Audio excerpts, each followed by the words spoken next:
Hey, what's up guys? Welcome to my channel. I am Missy Renee, and on this channel we talk about manifesting.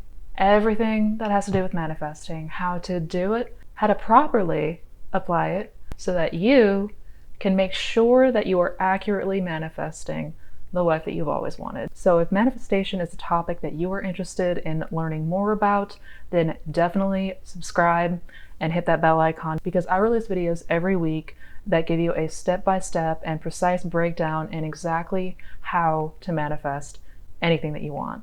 And in this video, we're going to talk about mental miscarriages. Yikes. I have gotten a lot of inquiries and questions about this topic, so I figured I would make a video about it. Because a mental miscarriage is pretty much exactly what it sounds like. A mental miscarriage is when your manifestation is interrupted, basically. It is a pretty alarming scenario. When people hear about this for the first time and they're new to manifesting, they want to know, okay, what exactly is this? How do I prevent it from happening? People want answers. So in this video, we're going to talk about what exactly a mental miscarriage is, what causes them, and what you can do to make sure that you avoid having this happen to you. So diving in, what the hell is a mental miscarriage? Well, it's essentially what it sounds like. A mental miscarriage is when your manifestation, for a number of reasons that we're going to get into in this video, but it's when your manifestation essentially falls apart. And I know, yes, this sounds very scary because everybody wants to know what to look out for and what we can do to stop it or how to avoid it in the first place. So we're going to cover everything on the topic today, so rest assured by the end of this video, you're going to have a very clear understanding of what to do going forward. The way that we manifest, I liken to planting a seed in the ground. So in this case, with a mental miscarriage, it is when that seed or your desire has been uprooted. To understand better what a mental miscarriage is, it helps to understand exactly how we manifest, how our mind, and specifically the two parts of our mind, the conscious mind and subconscious mind, go about to create our reality. And I have made a video about this. It is number 1 in my Manifestation Fundamentals playlist. If you have not yet seen my video about the mind and how we use our mind and the power of our mind in manifestation, then I will link that video up here and down in the description box below. But that is essential. If you want to be a conscious creator, understanding the relationship between your two minds is fundamental for a number of reasons, but one of the biggest is understanding how to avoid a mental miscarriage. Now, your conscious mind is the one that is generating the ideas and the beliefs, which then feeds it to your subconscious mind, which then accepts those ideas and beliefs and thoughts and reactions, and with that lays out the foundation of your state or the reality that you experience. So the conscious mind is the one that is generating the beliefs, it's generating the assumptions, it's generating the thoughts, it's generating the reactions, which is then fed into the subconscious and is impressed, which then determines the state that we dwell in or the reality that we experience. It will take that image and it will become refracted and show up in our external reality. And I like to refer to these two minds as the duality, the male and the female mind. A good analogy to understand how you manifest is your conscious mind, the male mind, is impregnating your subconscious mind or the female mind.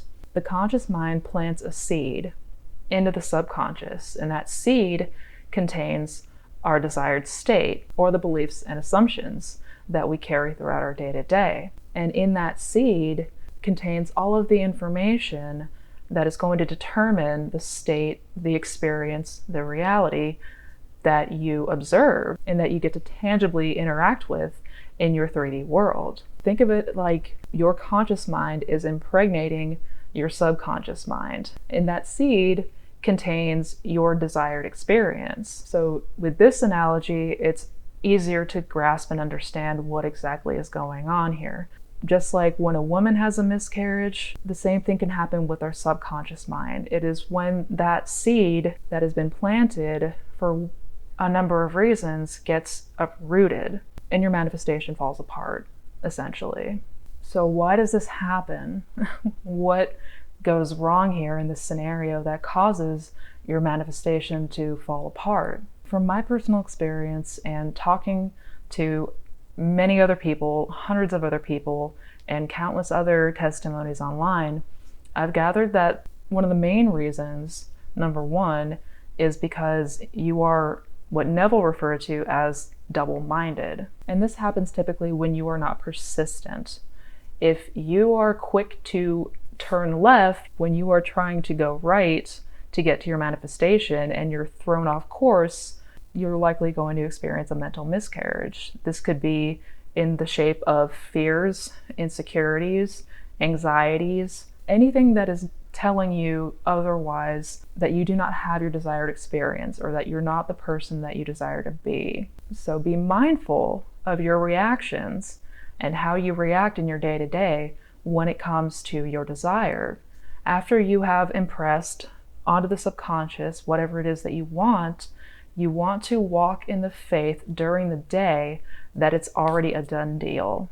Because the truth is, once it has been imagined and once that seed has been impressed, it is a done deal. Your imagination is just as real as this 3D world. And in fact, it precedes what happens in this 3D world. So everything that you're currently seeing, tasting, touching, experiencing is a previous manifestation that has come to pass. So when you look at it that way, anything that comes up in your day-to-day, you have a choice. You can either react to that scenario that goes against your desire, which will plant a new seed and interrupt the old one, the one you wanted to have happen, or you can observe whatever's happening and remind yourself that this is something that I must have planted on accident. I did not mean to do it, but I know that it's going to pass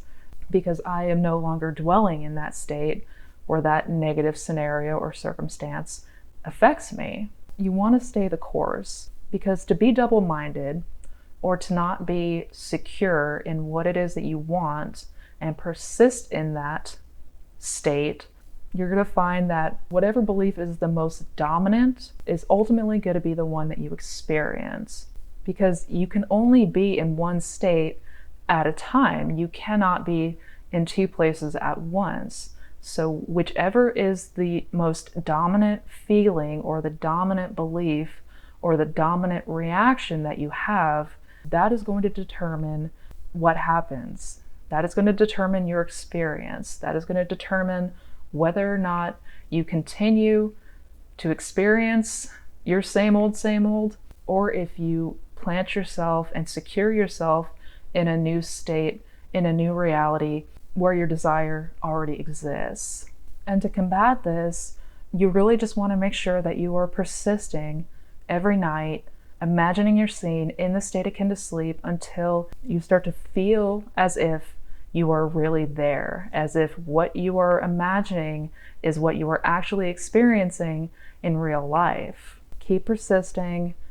Use your mental diet throughout your day-to-day. When scenarios come up that you don't want, remind yourself that, okay, that was something that I must have accidentally planted a while back. That is no longer my reality. I no longer choose to live in that state. I'm already somewhere else. I don't have to worry about it, because I know that I am the God of my reality and I can decide whatever I want to experience. I get to decide the details of my life.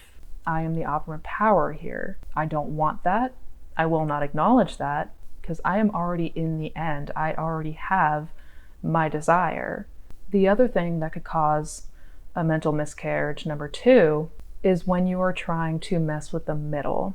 Now, some of you may be familiar with this term, but just in case for those who are not, this is when you are trying to force your manifestation to take a certain course. You are trying to dictate how things are going to turn out and exactly how they're going to come to you. And you don't ever want to do this. You want to always, always, always go to the end. Imagine your scene after you have already received whatever it is that you desire. A very common example for this one is for people that are manifesting a specific person.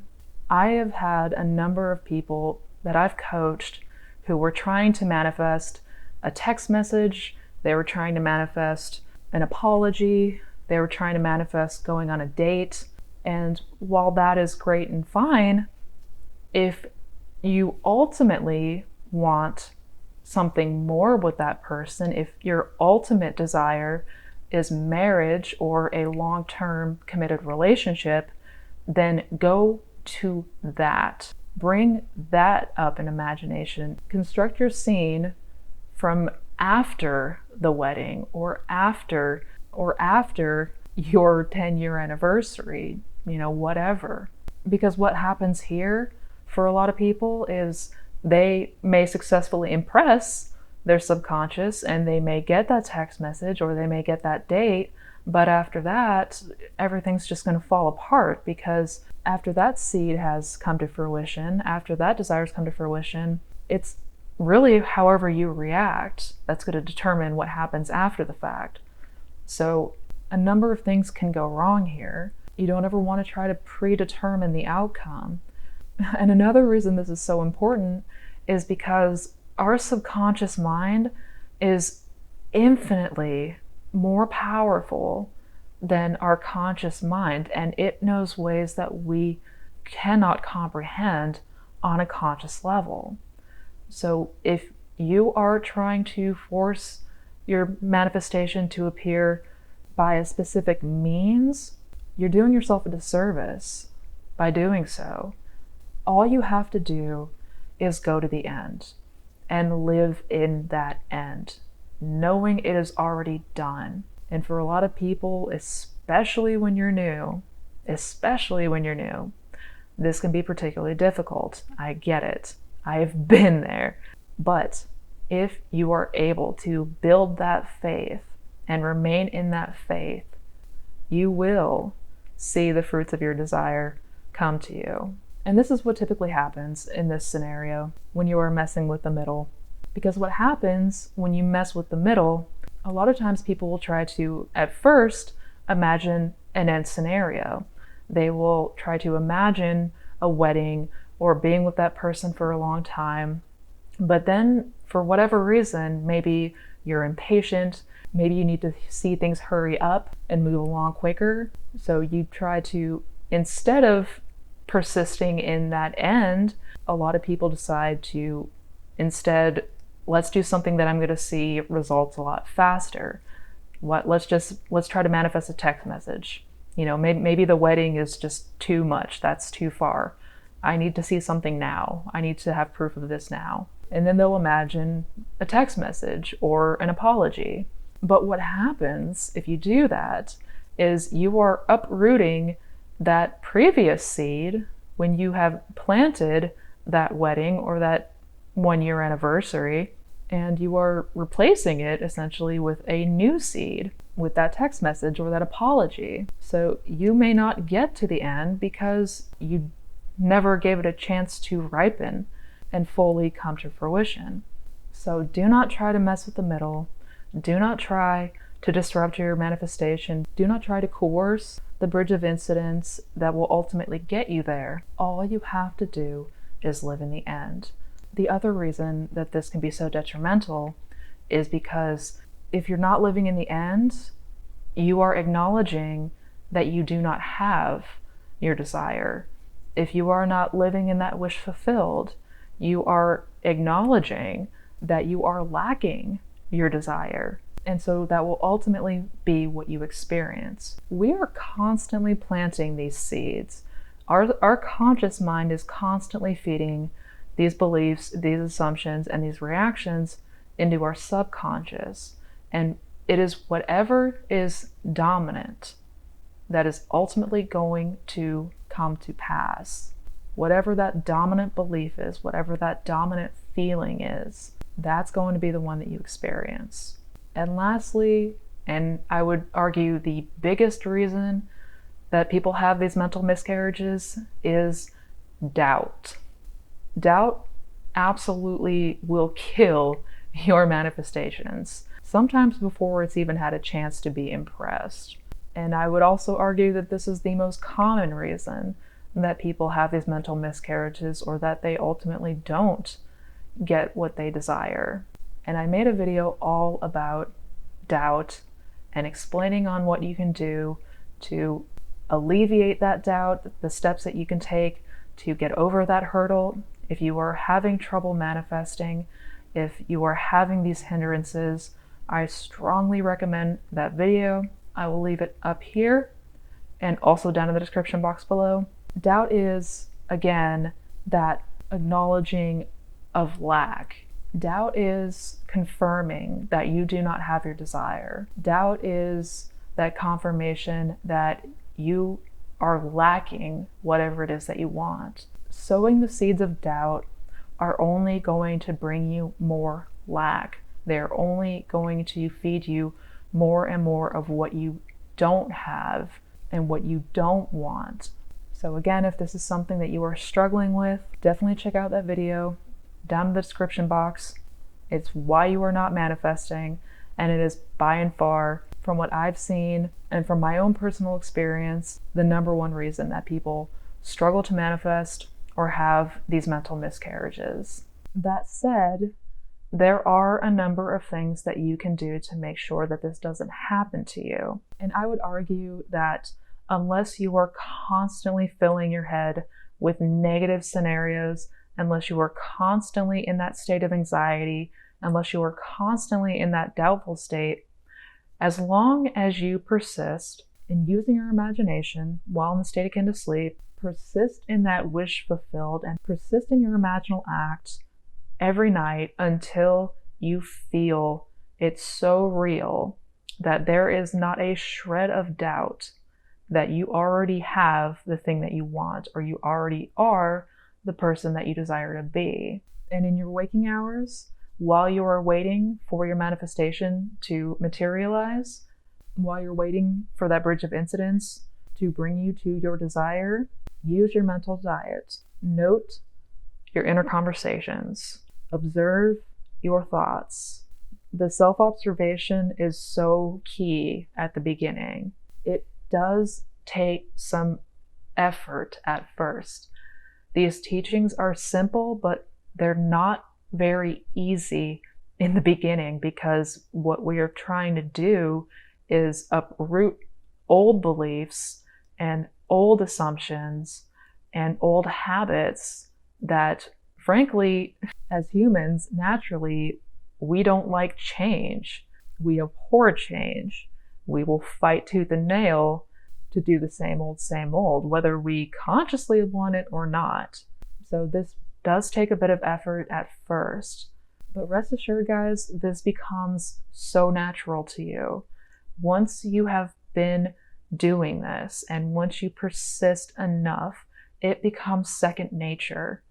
Now, if I have a thought cross my mind that is not in line with my desires, I immediately catch it and I flip it and I affirm that I'm a powerful creator and that I already have the thing that I want. It will become second nature to you. It will be so natural to you. If a negative thought ever crosses your mind, flip it away. You don't acknowledge it. You're just like, oh, okay, yeah, go on your way now. Bye.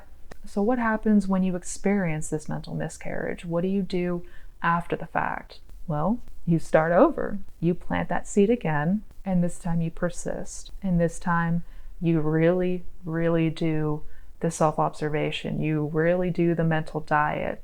You really do make sure to visualize every night in that state akin to sleep until that seed has in fact been planted. And once it has, you make sure that no negative seeds are planted in that interim. Because here's the beauty, you guys. You are God. You are God of your reality. You determine what happens. You determine what you experience and what you are faced with and what you observe and who you interact with. Anything and everything that you can conceive, you can have. So if you found that the seed of your desire has in fact been uprooted, plant it again. And this time, walk with that conviction and walk with that knowing that it is already done. It is already yours. And trust, guys, when it has been planted, you will know. There will be a shift within you. Your mental conversations, your inner dialogue will go from negative crap all day to positive conversation and positive dialogue that lines up with your desire. So even if anything does happen, even if you were to have a mental miscarriage, there is nothing stopping you from getting right back on that bandwagon and planting that seed again. Your mind really is a garden. You weed out the crap that you don't want, and you plant the seeds that you do want to blossom and that you want to grow. So prune and plant as necessary, because as sure as day follows night, you will have that manifestation come to pass. You will see your desires and experience them in your 3D world. So keep persisting, and always remember that if it is not what you desire, it's not the end. So keep going. It's already yours. If you enjoyed this video, do not forget to give it a thumbs up. And also do not forget to hit subscribe, hit that bell icon so that way you are notified every time I put out new content. Also, if you are interested in checking out my other resources, I have my coaching website, my blog, and my social links all listed down in the description box below. And if you have any questions for me, guys, if you have any questions about mental miscarriages or anything that you may want me to talk about in future videos, do not forget to leave them down in the comments below. And also do not forget to check out these videos over here. Each video that I put out goes into depth on a different topic, but it all relates to how to manifest anything that you want.